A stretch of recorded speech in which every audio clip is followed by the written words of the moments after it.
Welcome to the ITSP Magazine Podcast Network, a modern, innovative multimedia platform, broadcasting ideas and connecting minds. Every company has a story to tell, from the small startup to the large enterprise, and everything in between. This is one of them. We hope you enjoy this brand story conversation.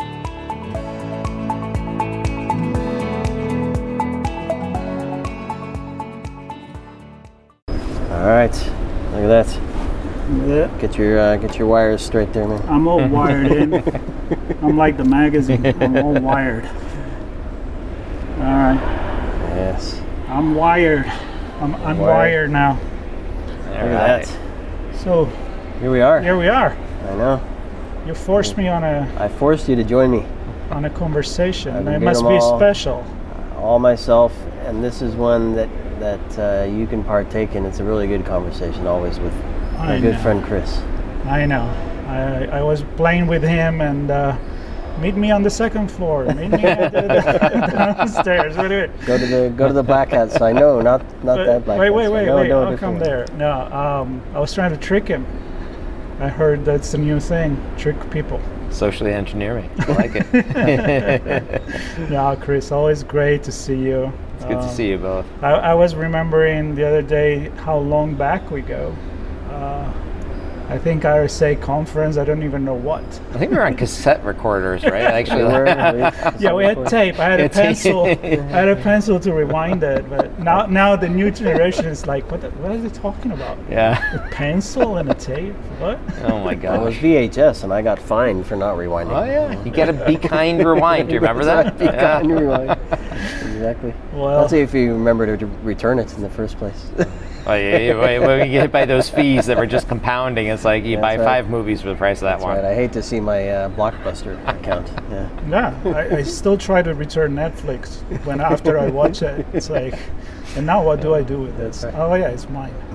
No, I'm excited to chat with you Yeah. because you always give us all this very happy news about how we all live happily in this society and we don't have to worry about anything. Nah, everything's bliss. It's just it's peachy keen. That's just right. great. Yeah. Everything's good. Well, let's start with we are in Las Vegas at Black Hat. We are. Long day. Yeah. This is our last conversation for the day. And Last I'm- recording for the day, but best for last, maybe. I like yeah, it. I like definitely it. chilling and relaxing, sitting on a chair. We're missing a drink, but that's We okay. need an ice and an umbrella. That's- We definitely go find one of those after this. We We'll can- definitely we find can one. do that. I think they might serve a couple of those here. if you wait long enough, I think so. But no, I think if people have been listening to ITSP Magazine, I hope they did.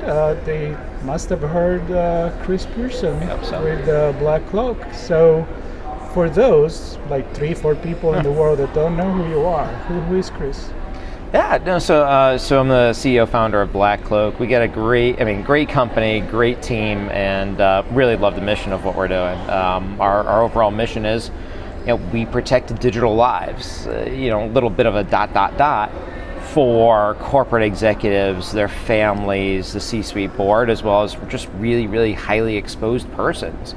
Those people are consistently targeted in their personal lives. The 50-person C-suite team of a Fortune 50 company, of a Fortune 100 company, right? They're protected on the inside 4 walls of the company by the CISO, by the CSO.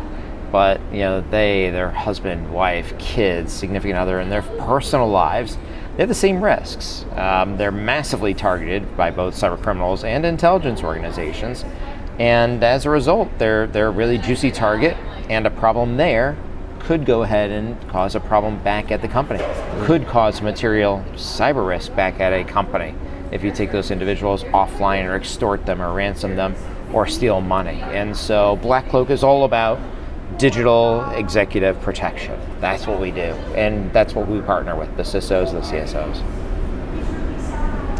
And clearly, not clearly, I think the executives and their family, the executives want their families to be safe, right? Regardless, of course, they don't want it to bleed back into the business as well. But how have executives responded to the work you're providing them? I mean, there's, I don't know, probably a few different style or scenarios where we know we need something, Chris comes in, we're all good, or we know we need something because something happened, Chris comes in and helps clean it up, or Chris has been helping us, but now we see there are new situations arising, and Chris is going to help us understand that new world of. You say Chris like he's the only one in the company. I was about to say, that Chris guy is darn busy. Chris guy is darn busy. But you know what I mean. The broader Chris, aka BlackCloak. But things change all the time. Oh, but that's what's really cool about it. Right. You know, proactively, BlackCloak will be there. We'll go ahead and mitigate those risks, take care of those things on the front end.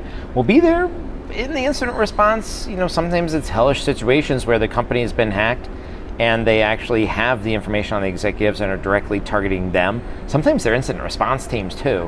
We've dealt with a few of those, and so we'll protect them in their personal lives, full-blown incident response on the personal side. And then there are others where it's hey, you know, all is well and good and everything's moving along nicely, but then X, Y, and Z incident happens, and it could be the corporate iteration has a riff of 500 people, and all of a sudden there becomes a massive attention on the people that are at the top, or you increase drug prices 400%, and all of a sudden, once again, massive concentration of risks target on them. And changing economies, global world issues. Olympics has caused some issues for people that are there. Obviously, elections, we never talk politics, but when you have elections and election cycles, those are some of the folks that we protect too. And so there's a lot of different influences there. I mean, these are all compounding effects that happen over time. And even things that you can't control, like a breach, an AT&T breach. Well, that has an impact because I don't know what the stats are. 40% of America has AT&T mobile phones, whatever it might be.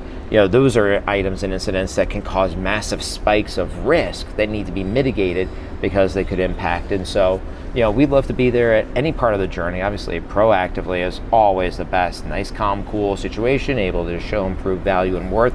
The concierge gets built in there, and you get the relationship. But I mean, if things are going bad and people need to come in with fire extinguishers and just get you out and save the day and stuff like that, we will partner with the CISO, the CSO to go ahead and get that done. And those can be exciting too, because it's instantaneous identification of reward and value. And our team is so mission driven. It's but anytime that we can help, it's really what we're driven to do. Yeah, I always like the concept from the beginning that you share with us, and I particularly like the concierge concept because you're dealing with their personal life. You're not in the office and say, don't do that. No, you can't touch that computer. No, you can't open that software. It's a completely different story. But when you started this, I think the landscape, I'm not going to say it was easy, otherwise you wouldn't do this business. But now it seems a few years in the game, so much more complex. I don't know. Yeah. I mean, like every time we talk about it, there is something new. Yeah. And I know you want to talk about something on the edge here.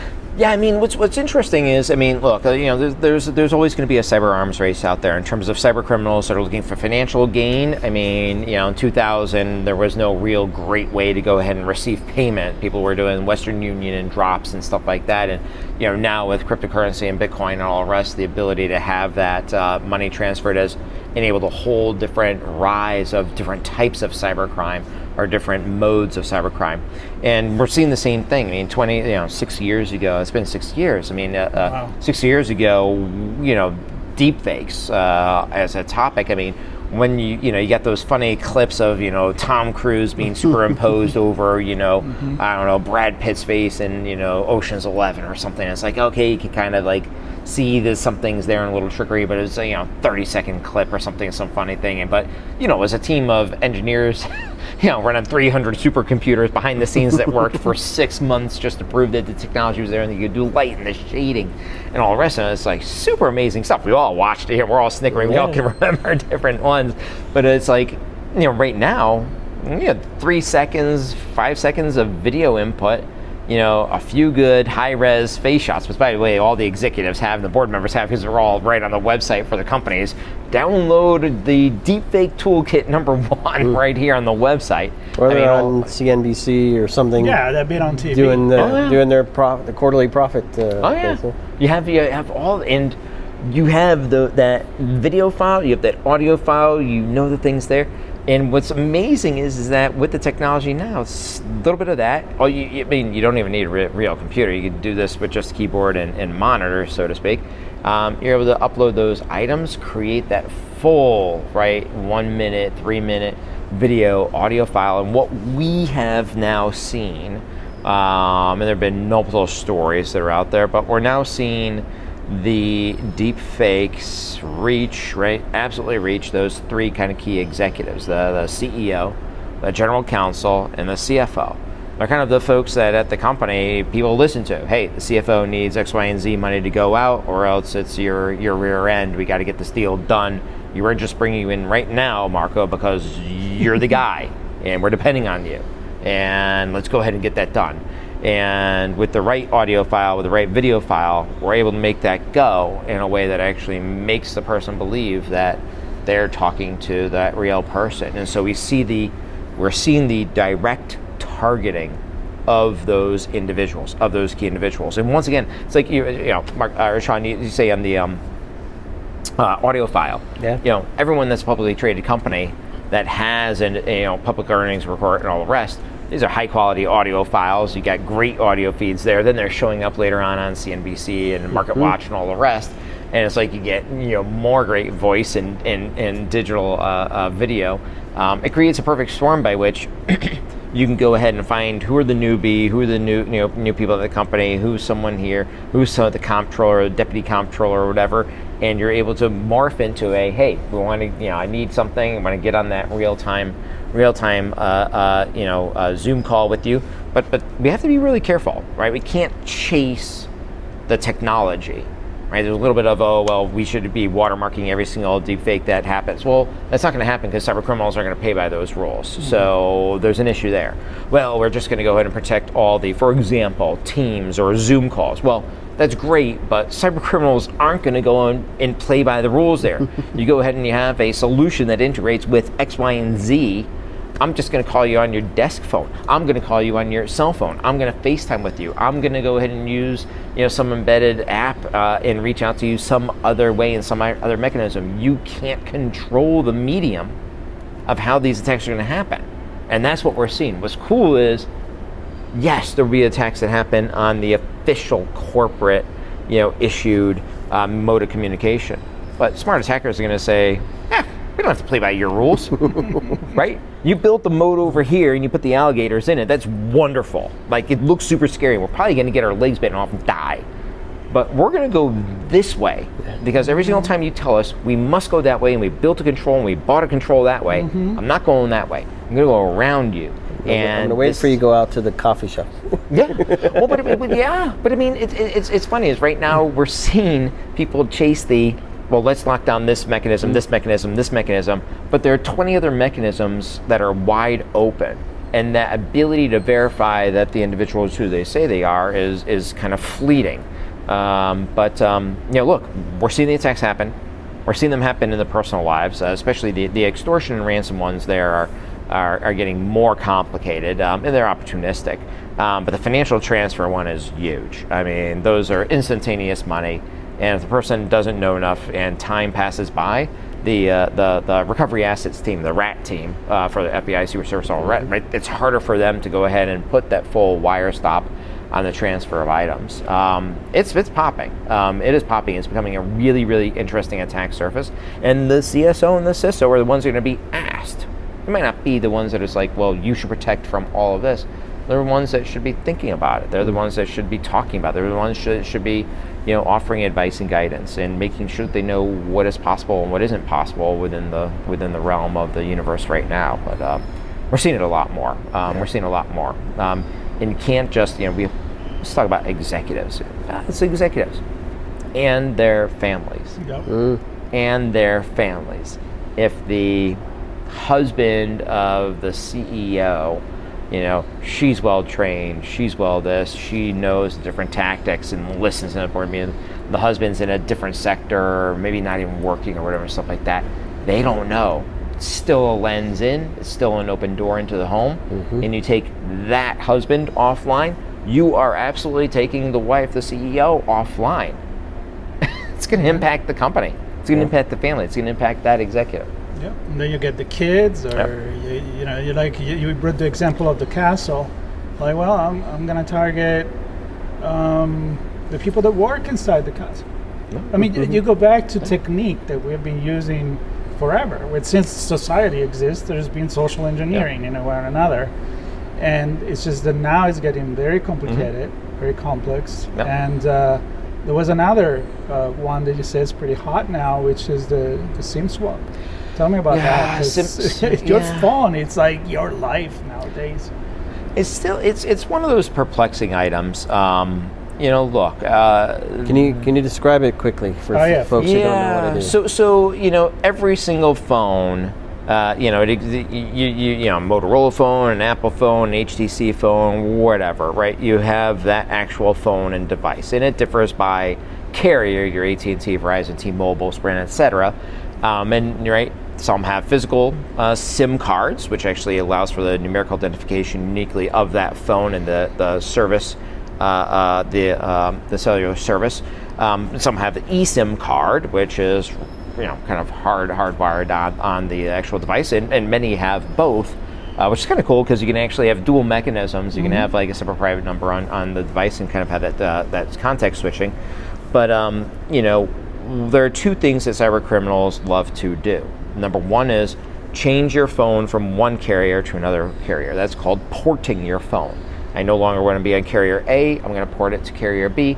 When they port a phone to another carrier, they can then go ahead and kind of take over the communications that are coming through that phone. Think about dual factor authentication via SMS. It's going to be the biggest exposure, or potentially getting access into other items that are on that device, or text messages and stuff like that, whether it's embarrassment, reputation risk, all the rest. SIM swapping allows you to actually add on and change where those communications go. So I might get it on my phone, but now I'm also, the bad guy is able to get it on their phone, so I can get that dual factor authentication through SMS on that phone, and it just creates a really problem area. And in that case, you don't know. Right? And in many cases you don't know. Now, the carriers are getting a little bit better of, hey, we noticed a change in your account, hey, we noticed this, but there's still going to be an N+1 time of, like, is that today you notice? I'm a busy executive, I'm not paying attention to this. It's like, so tomorrow I recognize it, the next day I recognize it. There are problems and issues there. But it's one of those things where there's almost always some type of lag. And the phone carriers, probably 3 years ago, they really started with, okay, well, you can lock down the phone from being ported. So, okay, you check that box. You can lock down the SIM card from being swapped. Yep.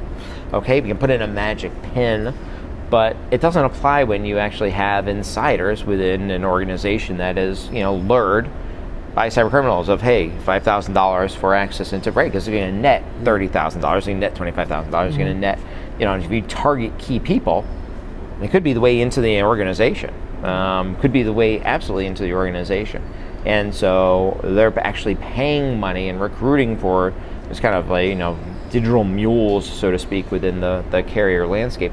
It's scary because you depend upon your phone and knowing that its communications are safe, more so that you're like, it isn't even your communications, like app communication, email communication, we're talking about just the fact of the electronic communication of your phone to the cell tower, to the carrier, is yours and yours alone, and it's not cloned, and it's not riding on some other network that you don't have control over. And it's kind of just fundamentals of communication overall. Most people don't have home phones anymore. The phone, the cell phone, is your lifeblood. It's absolutely your lifeblood. But we're seeing a really big uptick in this, and this is one that unfortunately, right, it's got to be solved by the community, by the carriers and others working in collaboration with them. But it's really a bigger problem. So, question. You've worked with celebrities, C-level, CEO. People that are target, because to get into that, it's a lot of money. So it's kind of like the intelligence that could be an investment for someone to do it. So someone that is listening, probably the majority of people listening right now may be like, I'm not that person. Yeah. But technology could affect that as well. It absolutely could affect them. And here's the interesting thing is that, look, there are 4.8 million high net worth, ultra net worth people in the U.S. That's 5 million and above is how it's defined. Just say that somebody has $200,000 in the, right? For a cyber criminal not living in the U.S., that is a gold mine. It's retirement. You know, that is a gold mine. I don't know what the rate would be, but it's like $5,000 of money stolen here. $5,000 of USD, right, is worth, same equivalent of what we would maybe picture as 200,000 or 500,000 or whatever it is in terms of that person's ability to change their livelihood. But then secondarily, the $5,000 times 100,000 is a really, really big number. And so it doesn't have to be just a target of, oh my gosh, this has to be targeted at, kind of like the Elon Musks of the world, people that are on the Forbes billionaire list. It's not exclusive to that.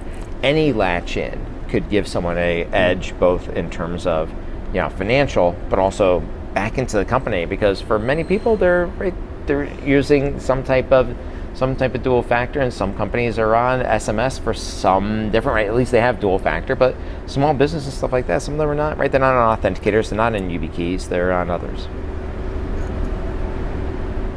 What if the executive probably has more than 200 grand, but I don't know, couple million, few million, 10, 20, 30, whatever. Yeah. Some millions of money. But the company has much, much more. So are you seeing some of these attacks where they're not just after the individual's money, but they're thinking that the individual will leverage the company to help resolve we see both. Yeah. We see both. The interesting thing is that in the personal, if you're attacking someone who is, the CFO for Acme Widget Corporation, and they've been in the news, they had a good, M&A or something pop up and all the rest, or expanding offices, hiring 100 people, that's paid attention to. They know that they have money, and so those executives are going to make money, and they'll target them. And remember, there are no policies and no procedures in their personal life. There's no controls really in their personal life. It's a pretty thin veil to pierce and to get through. On the corporate side, right, that's where the payoff comes, is you go ahead and you compromise that area. And just like we saw, I think it was a CEO in Singapore or Japan, right, $25 million from a deep fake in. Same thing in terms of the risk of a SIM card swap and being able to kind of control messaging there. There's a lot to lose. And anytime you're talking about a scam and not a hack. So a hack is going to be, right, actual 0-day, actually malware, actually hacking the company. Yes, cybersecurity insurance will apply.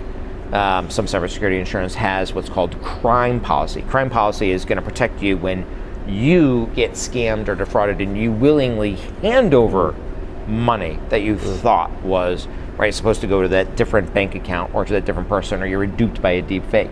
Sometimes, right, crime policies are part of cybercrime policies. Definitely, audience, check yours. Sometimes they're part of it. A lot of times they're not, and you need both. But if there's an internal, if you want to go ahead and fight the good fight in terms of make sure that if something bad happens, if someone messes up, if this, that, the other, right, that you actually have that crime or cybercrime policy. It protects you for when you are scammed and defrauded, as opposed to held up at gunpoint. Two very, very different areas. Two different areas of law, two different areas of insurance, but they're both likely to happen.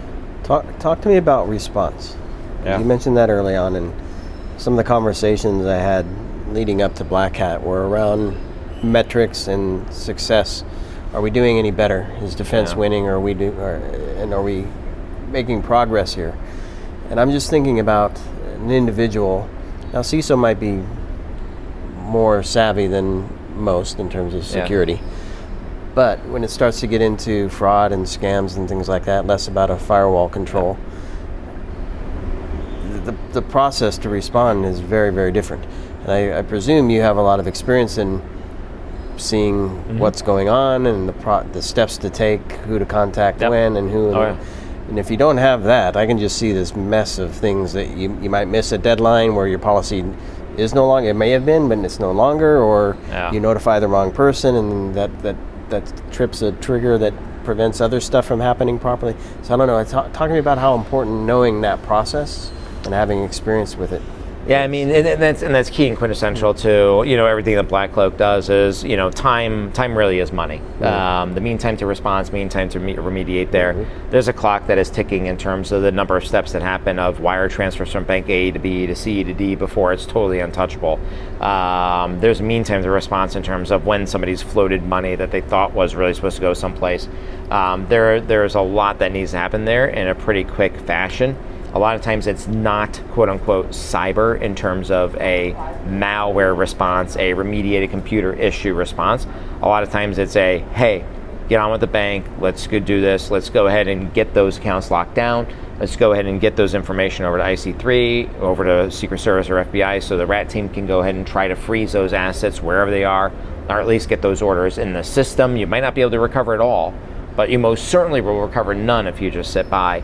It's really going to be enact things as quickly as possible in terms of kind of chasing things down there. So really, speed and time do matter. It's almost like emergency medicine. I mean, that golden hour. You want the person, if they need surgery, you want them in the operating room in 60 minutes. That was the. Back when I was a EMT and a firefighter, that was like hammered into you. It's like you got to be, if you have to be on the table, you got to be there in 60 minutes. Don't drive like a bat out of hell, but you got to be there in 60 minutes. And it's the same thing in terms of cyber. Knowing the banks, knowing the different things that happen there. It gets more complicated the longer the chain gets, and the more foreign banks are included in that chain. But really, speed, time to response, and is super important in keeping the people. And so it's also interesting keeping your clients calm during that period of time and getting focused on doing it is absolutely critical and key. We just had a new client. Now they're new. They lost about $300,000 in a business email compromise. Still one of the fastest growing cybercrimes out there. Simple, right? Insert into the email chain. They see the chain of things. They register a similarly situated type of squatted domain. It looks the same visually. You can't see unless you do the magnifying glass. And lo and behold, right? Not them. They insert themselves in. They say, hey, quick change to the. In this case was aging AP AR type of thing. And hey, our bank account is no longer this. We changed it, and here it is now, and the money's out. But I mean, 7 days later, unfortunately, it's tough times, very tough times. Well, I think again, it's always fascinating to have this conversation, and we'll have more. But I think that people that are potential target to this, they offer the service that you offer them and you provide. It's not just response. You brought the example because Sean asked you about it. Yeah. It's not like, something happened, I'm going to call the lawyer. Which again, we need to call the experts. Yep. But you also you prepare them when you are onboarded. You BlackCloak, you do a setup of preventive operation, preparing, monitoring. Yep. And then if something happened or is about to happen, you're there to either hold on, call the guy before you do anything, right? Or, okay, something happened, but we know exactly what to do at this time. And a lot of this is, we all, we're technologists, so you go with technology controls and all the rest. A lot of this is actually what we call hardening the human. Yeah. People are smart. Yeah, no, that's what I was saying. People are smart, right? Treat them with respect. Bring them up on the encyclopedic version of what you want them to know. Not to go in. We're here at Black Hat. We don't need to go into binaries, right? Keep them updated on. These are the different tactics. This is how you spot it. This is how you slow down the time clock, so you can identify it. Don't make the rash choices. Phone a friend. Phone BlackCloak is what we always want, or click on your trusty app there. But I mean, what we want to do is slow down that time and really help people be able to spot and identify those things that are coming in at them, because it's all going to change. Like the means and mechanisms are going to change. All the current stuff, because you look, all of these things are the old shell games that just made new again. It's the same tactics that have worked for many, many years. They're just updating them and all the rest. So, but you gotta pay attention to the human. I think the lesson here, if you get a Spanish prisoner letter or a Nigerian prince, just think twice or call BlackCloak. There you go. I like it a lot. All right, cool. Well, we're gonna wrap this here as a first day of a very long line of conversation, mostly done by Sean, with very, very interesting topic. I think I listened to all of them, so I'm tired too. That's right. I'm more tired than you. And this one last. They're all very different and unique in their own way. Yeah. And I think we all have the same goal, which is your vision, which is to protect society from all the digital craziness we have. And I think that's what we try to do too. We share the knowledge, and maybe we may help people to think a little bit more, and we want them to stay tuned. Of course, if they are interested in the service that BlackCloak provide, there is, of course, the website. There'll be notes on this conversation to go there, but it's blackcloak.io, right? That's right. I remember that. I've done this before. And there's this guy, Chris. And this guy, He's a very Chris, busy guy, Chris. which answered 10 phone calls all at the same time, and he types. And that's the only people we hire. He'll answer your call too. Speedy Gonzalez. He'll answer your call. We had a bunch of Chris's, a bunch of Christines, a bunch of Christies. Who you gonna call? And for the rest of you listening to our coverage of BlackCloak, or Black Hat. As I'm sitting here looking at Chris in his black t-shirt. cloak shirt, I was envisioning the Black Hat story. Yeah, as well. exactly. That's why I got confused. But for all of you following our coverage, because you're not here, stay tuned. There'll be many more stories coming to you as a video, as an audio. And we may actually go back in the old school writing a piece too. We had this idea. We may do that for this particular Black Hat 2024. Stay tuned. Thank you, Chris. Thank you, Thank Chris. you both. Thanks, John, Marco. Appreciate it.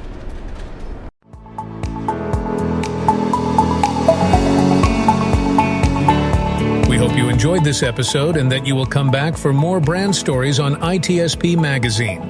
If you want to share your company's brand story, go to itspmagazine.com and explore our advertising options to learn more. Remember to share this podcast with your friends, family, and colleagues, and stay tuned for more brand stories as we continue our journey toward redefining cybersecurity, technology, and society.